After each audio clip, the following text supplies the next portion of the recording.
10-15 বছর আগেও ঈদকে ঘিরে ক্রেতাদের অগ্রিম ভিড় পড়ে যেত অডিও ক্যাসেট কিংবা সিডি ভিসিডির দোকানগুলোতে।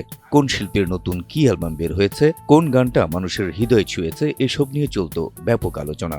প্রিয়জনকে গানের অ্যালবাম উপহার না দিলে ঈদের আনন্দটাই যেন অপূর্ণ থেকে যেত। তবে আজ সেসব কেবলই স্মৃতি। হারিয়ে গেছে মানুষের ঈদ বিনোদনের প্রধান মাধ্যম অডিও সিডি প্লেয়ারগুলো।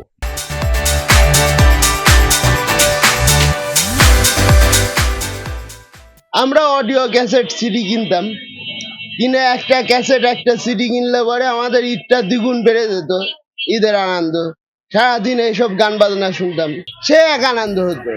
90 দশক থেকে 2015 সাল পর্যন্ত অডিও ক্যাসেট, ভিসিডি ও সিডি ক্যাসেট বিক্রি ও ভাড়ার জমজমাট ব্যবসা ছিল কুষ্টিয়ার কুমারখালী পৌর মার্কেটের জাহিদুল ইসলাম মিঠুর। তবে কালের পরিবর্তনে অডিও ক্যাসেট আর সিডির চাহিদা কমে যাওয়ায় বন্ধ হয়ে গেছে তার অডিও সিডির ব্যবসা। জীবিকার তাগিদে পেশা বদল করে মিঠু এখন কাপড়ের ব্যবসায়ী। 90 থেকে সিডি ক্যাসেটের জগতে ছিল, এটা ব্যবসা ছিল। এখন এই জগৎ থেকে বাড়া এসে আপনার এই জগতে আইছি আমি আর 7 বছর। আপনার ঈদের সম্মুখে ভালো সেল হতো, মোবাইল সেক্টর এসে এগুলা বন্ধ হয়ে গেছে, যার জন্য এখন এই জগতে আইছি। শুধু মিঠু নয়, একসময় যাদের নেশা ও পেশা ছিল অডিও ক্যাসেট সিডির, তাদের কেউ এখন সিএনজি চালক, কেউ বা করছেন চাকরি। গান বাজনা আর বিনোদনের এই জগৎ তাদের কাছে এখন শুধুই স্মৃতি। সেলিম ছিল, এখন মনে হয় পুকুরি চাষ করে। ফরিদ ছিল সচিবালয় চাকরি করে। আমিরুল ভিডিও ছিল সিএনজি চালায়। আর রইস ছিল, রইস মারা গেছে। আর একজন ছিল তেলের ব্যবসা করে। সব এক জগতেই ছিলাম, এখন কেউই নাই, সব সেক্টর চেঞ্জ করে ফেলছে। 85 সাল থেকে আর কি সিডি ক্যাসেট করি। প্রথমে ক্যাসেট, তারপরে সিডি। আস্তে আস্তে যখন মার্কেট ডাউন হয়ে গেল তখন আমি বাদ দিয়ে দিলাম। তারপর আমার একটা ম্যানেজার অ্যাক্সিডেন্টে করে মারা গেল। আমি কোনো উপায় না পেয়ে প্রথমে তারপরে আর বাইছে নিলাম সিএনজি জগৎ।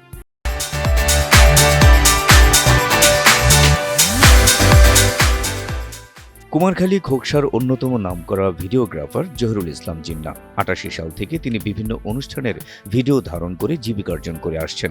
স্মৃতি হিসেবে সংরক্ষণ করে রেখেছেন হারিয়ে যাওয়া ভিসিডির ফিতা, সিডি এবং সে সময়ের ভিডিও ক্যামেরাগুলো। মোবাইলের ব্যবসা করতাম, তারপরে শুরু করলাম এই ভিডিও চলে আসলাম। আস্তে আস্তে আস্তে শখের থেকে এখন পেশা নেশা সব হয়ে গেল। সিডি ছিল, সিডিও চেঞ্জ হয়ে গেল। দিনে হচ্ছে ভালো ছিল, একটা ক্যাসেটের ভিতরে 3 ঘন্টা প্রোগ্রাম করতে পারতাম, আর এখন মেমোরি 64 জিবি নিয়ে যায়, তাও প্রোগ্রাম। শুধু ব্যবসায়ী নয়, বিনোদনের পুরনো জনপ্রিয় এই মাধ্যম আজও স্মৃতিপটে অম্লান হয়ে আছে শ্রোতাদেরও। তাই স্মৃতি হিসেবে পরম যত্নে সেগুলো সংরক্ষণ করে রেখেছেন কেউ কেউ। যেহেতু যুগ জামানা চেঞ্জ হয়ে গেছে, এগুলো এখন আর চলে না, ক্যাসেটও ভালো থাকে না, তারপরেও স্মৃতি হিসাবে ওটা রেখে দিছি। এখনো টুকটাক বাজাই। এই ক্যাসেটের যে ফিতাগুলো, এগুলো আছে প্রায় 300 পিস হবে, প্রায় 300, সবগুলোই ভালো আছে, এখনো চালানো যায়, সমস্যা নেই। আর আপনার ওই সিডি যে ডিস্ক গুলো, ওইগুলো আছে 193 পিস।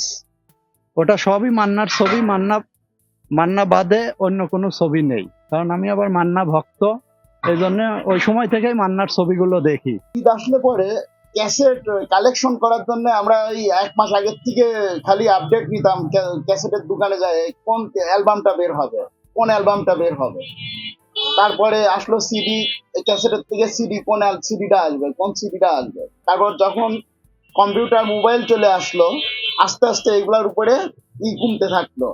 এখন ডাইরেক্ট হচ্ছে মোবাইল দিয়ে এটা চালানো হয়। প্রযুক্তির অগ্রগতির সাথে সাথে অনেক কিছুই হারিয়ে যাবে, এটি স্বাভাবিক। তবে স্মৃতির মণিকোঠায় সেগুলো থেকে যাবে যুগের পর যুগ।